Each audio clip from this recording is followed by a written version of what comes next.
What's good? Hello, welcome back. Today we're going to talk about...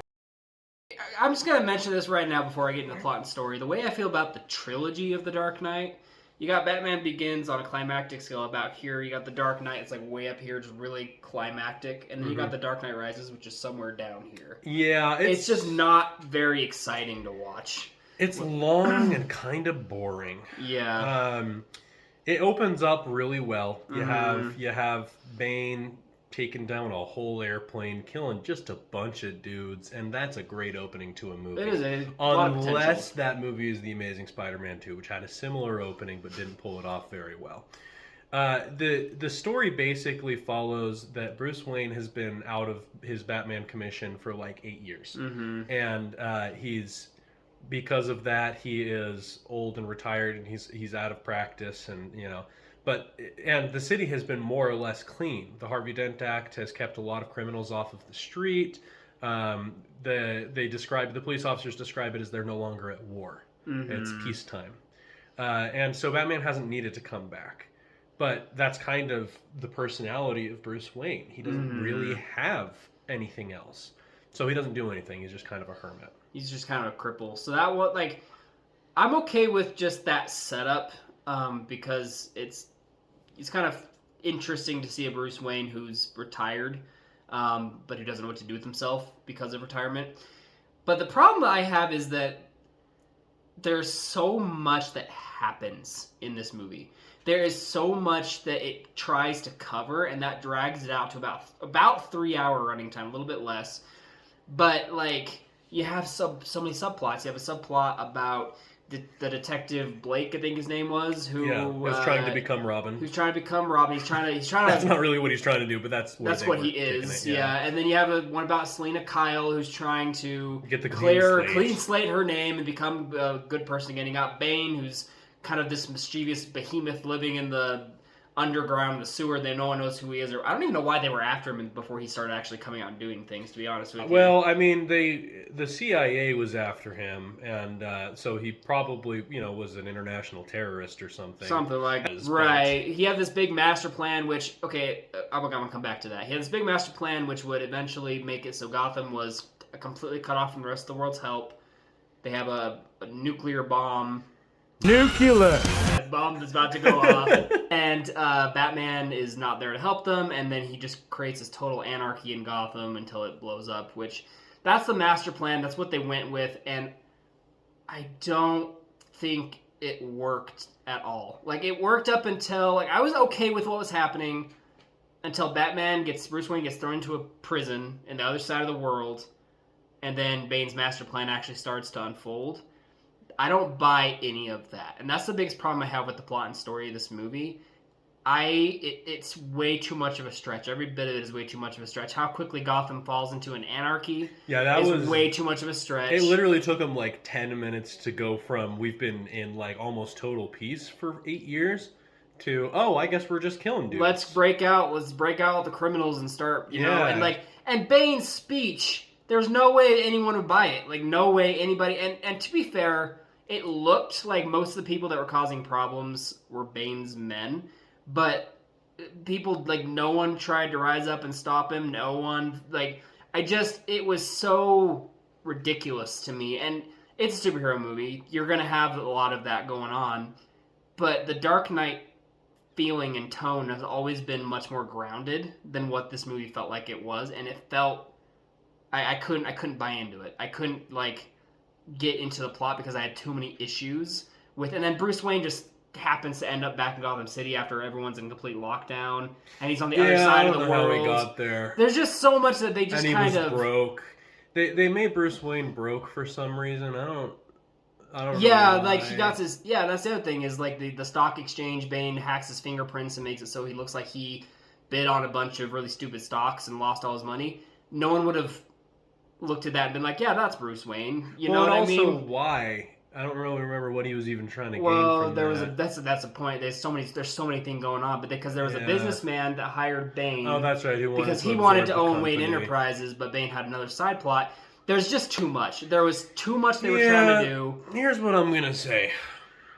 You're right. There was way too much. Yeah. But on top of that, this movie is boring as heck. And the first time that I had ever watched it, I saw the plane crash, and then I fell asleep. And then I remember waking up with Bruce Wayne in prison, and then I never watched it again. So watching this movie for me was very much like watching it for the very first time. And as a first time viewer, meh. It was long, it was boring, and it didn't really captivate my attention in almost any way. The plot and story individually, each plot could have theoretically been better. They could have fleshed out what it was like for Bruce Wayne to not have the Batman identity. They could have fleshed out the relationship between Bruce Wayne and Selina Kyle. They could have fleshed out Selina Kyle. They could have fleshed out Bane. They could have fleshed out just about anybody, and they just didn't really do that. They did their best, but it took them 3 hours to get what we got. They were trying too hard. That's what it felt like to me. And to be fair, after following up The Dark Knight and trying to make a big finale, I see why they were trying to do what they did. To me, it doesn't work super well. I will say the ending of the movie feels very satisfying. The ending of the movie as its own movie and also as the ending of a trilogy feels pretty satisfying. Yeah, retiring. So, yeah, he gets to retire. He gets to move away from Gotham City. Gotham City feels like it's at peace again. Like, that's a satisfying ending to a trilogy. So I liked that about it. But it took way too long to get there, and a lot of the actual things about the movie itself did not work for me. I gave it a 3 because of how much I liked the ending of it and how just satisfying it felt. And like Ben said, they had some good ideas, and it's not like a terrible plot, but it just too much. That's all I'm going to say. Yeah, for sure. This is one of those movies where you have to give it points somewhere because it's by no means a bad movie. But there's just not like one great category to put it all in there. I personally gave the plot and story a 2. I just don't think it was fleshed out enough. And it's one of those things where if you're going to make a movie that has this much information in it, it might be better as like a multiple part series. And I usually hate when companies do that. But they had too much going on. It just it just can't be told in the amount of time that I want to sit in front of a screen. Right. And I sit in front of a screen for a living. So anyway, I gave it a 2. He gave it a 3. The plot and the story is okay at best. Yeah, that's not great. The acting and characters in this movie, it kind of felt a little bit like the rest of the Dark Knight trilogy, where you had pretty good acting. Well, I don't know. I don't necessarily know if that's the case, because there were some things that I didn't love about the acting. Here's my deal. The actors are good actors. They didn't have a bad actor in the movie. What they had not well for me, what they didn't do super well for me is characters. Yeah, that's true. That's true. The biggest problem, and this I'm gonna get a lot of hate for this. I know I am, because he's the character everyone remembers from this movie. But my biggest problem is Bane. Yeah. I don't like Bane as a villain. I never have. At least not this interpretation of Bane. Couple of problems I have. You haven't had a good interpretation. Yeah, I was gonna say, since you've never read the comics. I mean, I don't know Batman comics. He's probably a good villain in the comics. He's probably a great villain. He's one of the best of all time. He's probably a good villain in the TV series that we have. Also true. The Bane, Tom Hardy's Bane, feels like they just did Ra's al Ghul again, but stronger.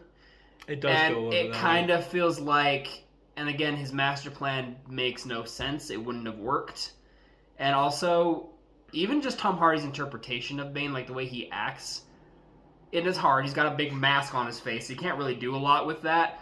But his voice, and I'm not even just talking about the fact that he sounds muffled, because that, whatever, mask. But I don't know what accent he was trying to do. Well, he just did the sing-song voice that goes up and down like this a lot. That's true, he does do that. My favorite thing that he did, and I'm going to have to stand up for this one, is I liked when he would walk around and... yeah. He's holding his trousers. Yeah, his suspenders. I thought it was awfully silly. He looked like a silly guy. Yeah. But here's the thing. I didn't hate Tom Hardy as Bane. I really didn't. I think, obviously, I don't think that they got the character perfect, because he didn't feel like a mastermind. And so far, we haven't had a big screen interpretation of Bane as a mastermind. I don't know, the Batman and Robin Bane was pretty... Close. He was close. He was close, but I think that it's a good interpretation to say he kind of felt like a crazy Ra's al Ghul. Yeah. Who's already pretty crazy. But see, I liked Liam Neeson's Ra's al Ghul better than Tom Hardy's Bane. I did, but here's what I'll say about Bane's plan and everything. I understand to an extent why he had his plan, because he's crazy. That's all I need. That's fine. What I don't understand is why he had people rallying behind him. Well, that's what I don't get, because he's a sidekick himself at the end of the day because of Talia al Ghul or whatever her name is. Yeah, which was dumb. Which is dumb, but here's the deal.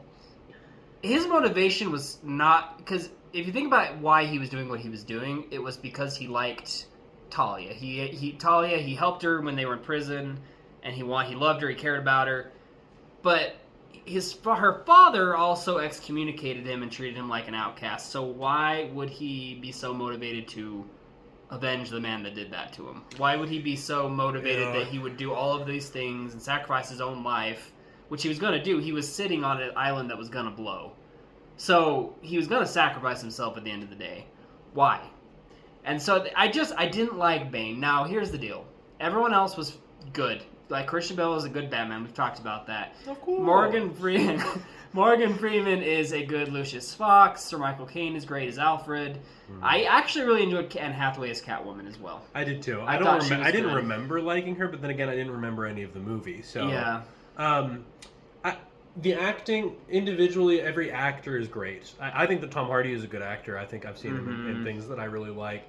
I think that everybody in that movie is a good actor. It's a loaded cast. It's a very loaded cast. Yeah. But it still didn't feel like great acting.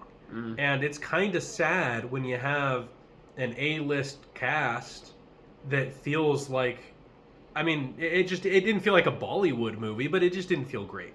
You know? And a lot of that was character development. With the acting and characters, it's a tough thing to rate. It's hard to put a number on it because the acting was fine. The characters were like, there was a couple of glaring issues, but I really liked Batman in this movie. He had a couple of corny lines, but that's cinematics, and we're talking about cinematics. I mean, as far as the acting goes and the characters are concerned, I didn't really have a big issue with it. I don't think that they were perfect. I think there's things that they could have fixed or they could have made better, but that's how I felt about The Dark Knight, too. So with the acting and characters, I gave it a 4. I also gave it a 4 because other than Bane, which I just ranted about for like 5 minutes, other than Bane, I liked everybody. And I thought everyone was great. So it's really just Bane that's the problem, and unfortunately he's a big enough problem for me that he does dock at a whole point. Well, he is one of the principal characters. Yeah, so that's an issue. But everyone is good.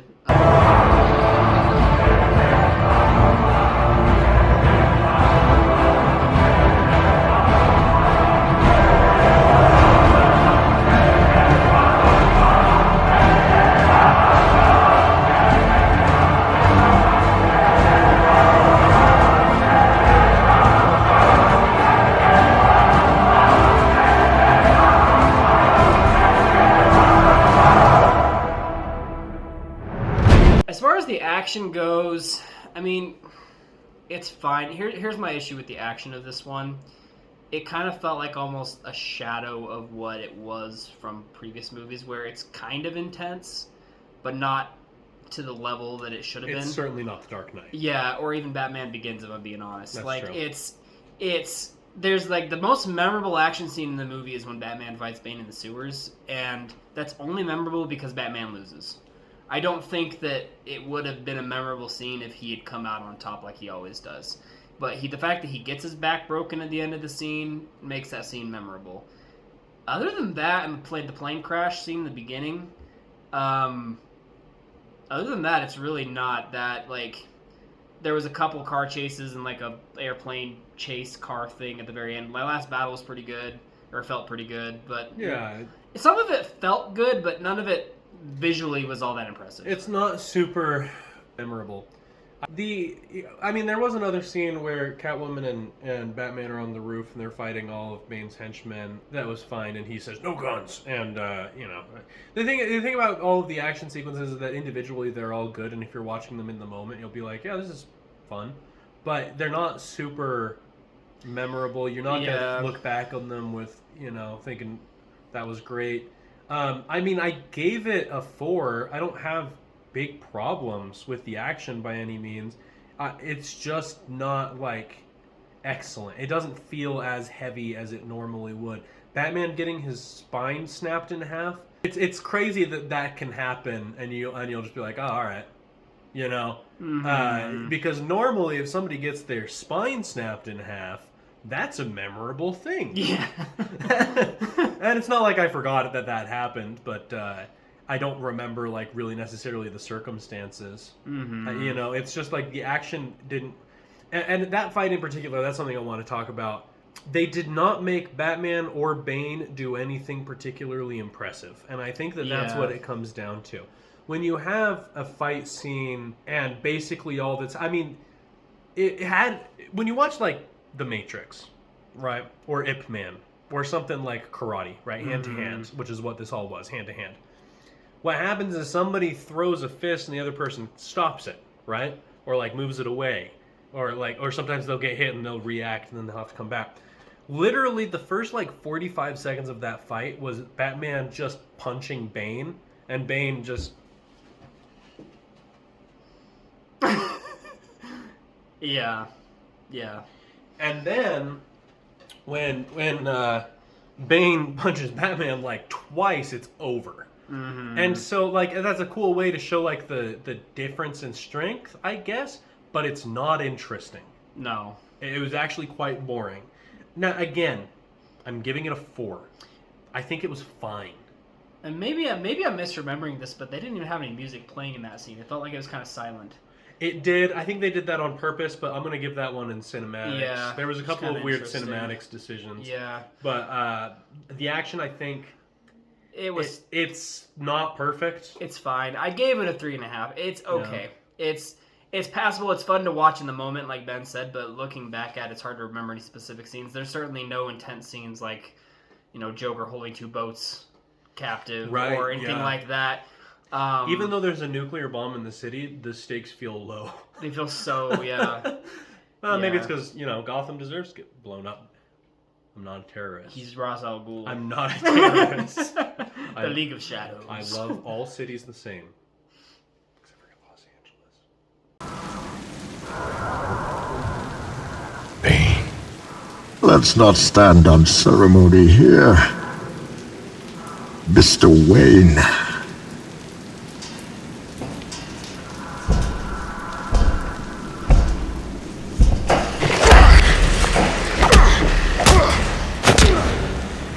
Jesus cost you your strength. Victory has defeated you.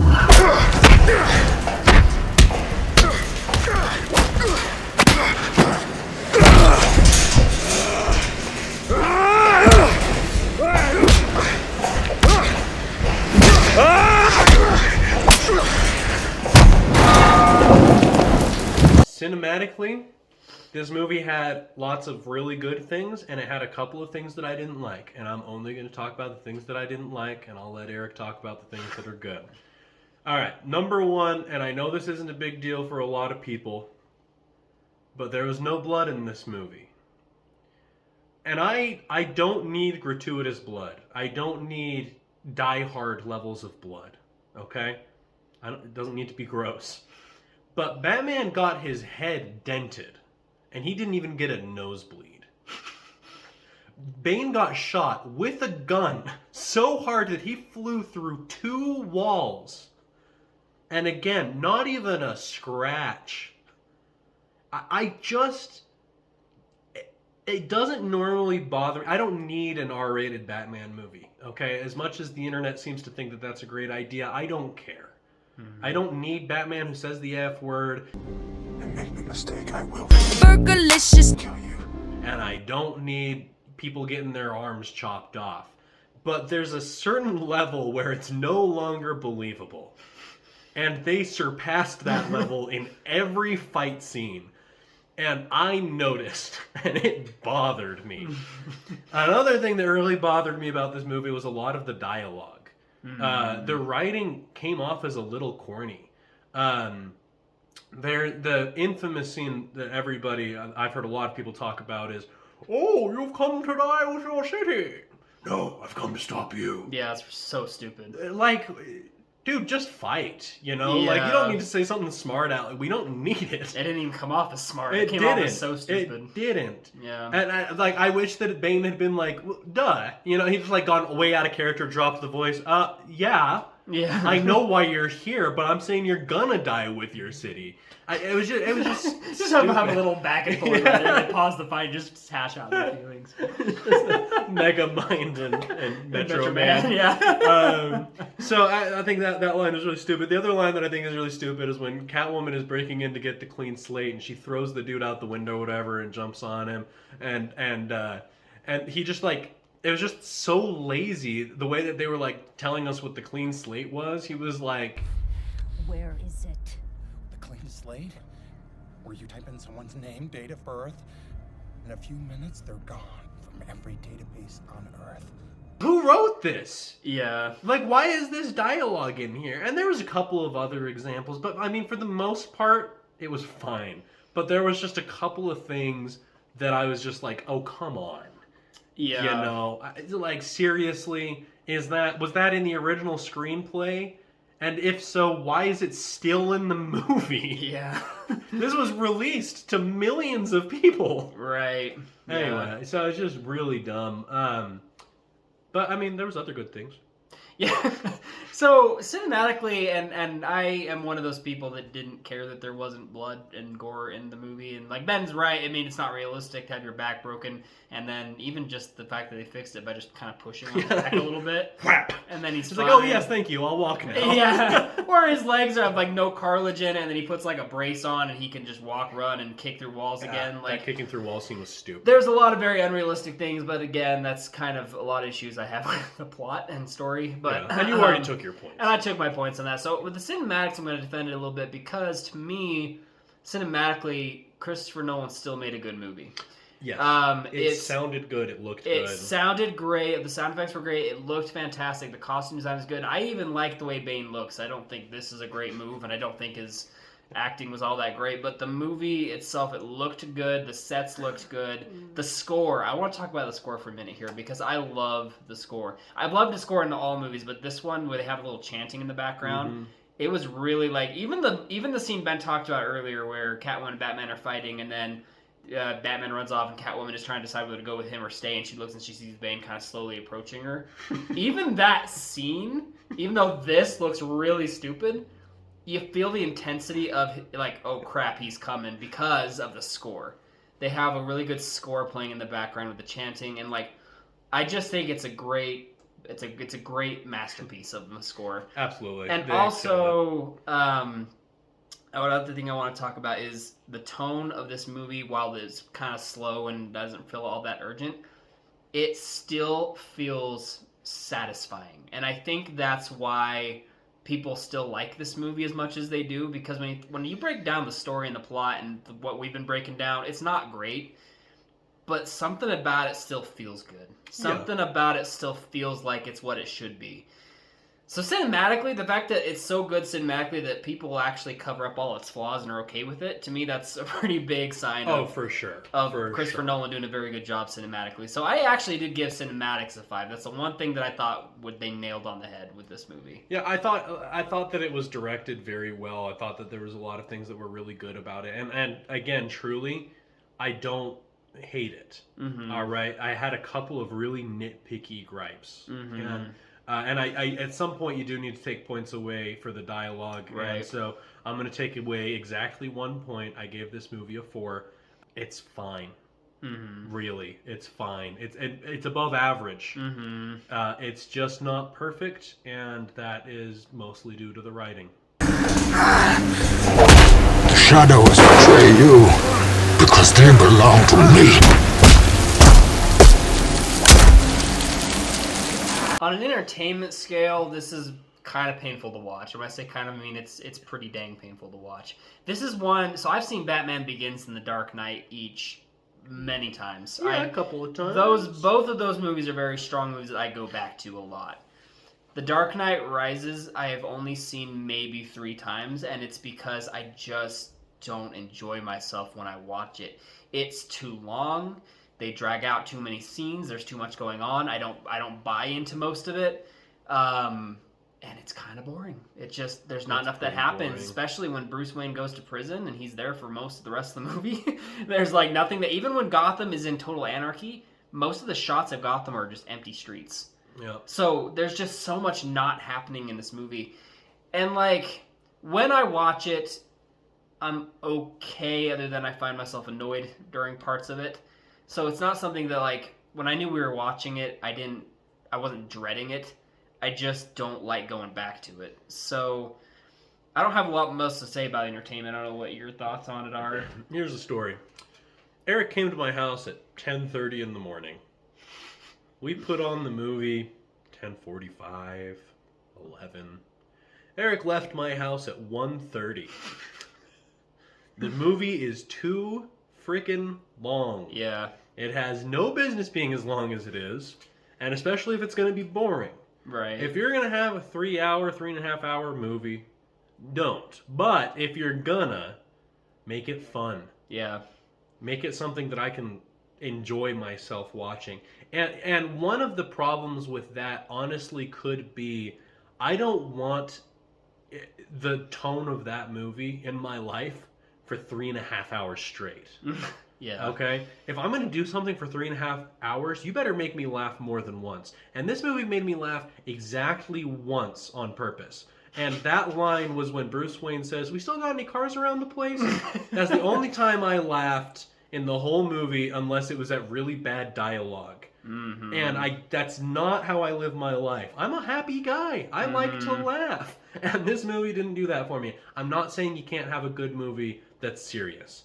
I'm just saying don't have a serious movie that's 3 hours long. Yeah. It's just boring. Yeah, it's with hard. A big old B. Yeah. A hard B. I gave the entertainment on this movie a 2 because I've now seen it once and a half. And maybe one day I'll watch it again. Yeah, I gave it a 2.5. It is entertaining enough for me to sit through it, but only once every other year. That's kind of how I feel about it. It's not one that I like to watch all that much, but it's one that I can watch. So it's kind of right in the middle for me on an entertainment scale. So really, that's our take on The Dark Knight Rises. For me, it was I appreciate the scope of what it was trying to do, but it didn't succeed. It kind of felt like it was trying to hit an out of the park and got a double. It was just kind of okay. I gave it a 3.5. That was my total score for it. Not bad. My total score was a 3, which stands for 3 hours too long. Or 3 hours okay movie. Or two brothers reviews. Two brothers reviews. Yeah. So that's not something to do with the movie. I give it a 3 because it's still a good movie. It's still above average. I mean, the people who worked on it, it's a great project. The people who worked on it did a good job. They put in a lot of work, but it was just flawed. Yeah. In a lot of ways. But it's not a movie I would be embarrassed of if I put it out. I think that Christopher Nolan and his team have every right to be proud of this movie. Yeah. It's not a Batman freaking 4. What was that one called? Batman and Robin. It's not a Batman and Robin. It's not a Batman Forever. It's not a Superman Quest for Peace. It's just not perfect. Yeah. Agreed. So there you have it. That's our take on The Dark Knight Rises. I imagine that's pretty controversial to what a lot of people feel about it, but some people might agree with us. I don't know. Listen, tell us how you feel. Yeah, let us know how you think about it. We have 9 viewers and none of you comment, so just comment. Yeah, just let us know how you feel about this movie. Just comment. Like, share, subscribe, do all the things that all the other people tell you to do on their videos. And, yeah, and we'll see you guys next time when we talk about... Maybe, we might. We might see you guys. We won't see you. You'll see us. You'll see us next time when we review 2013's Iron Man 3. So 3 for Three Brothers React. At least we can all agree the third one's always the worst.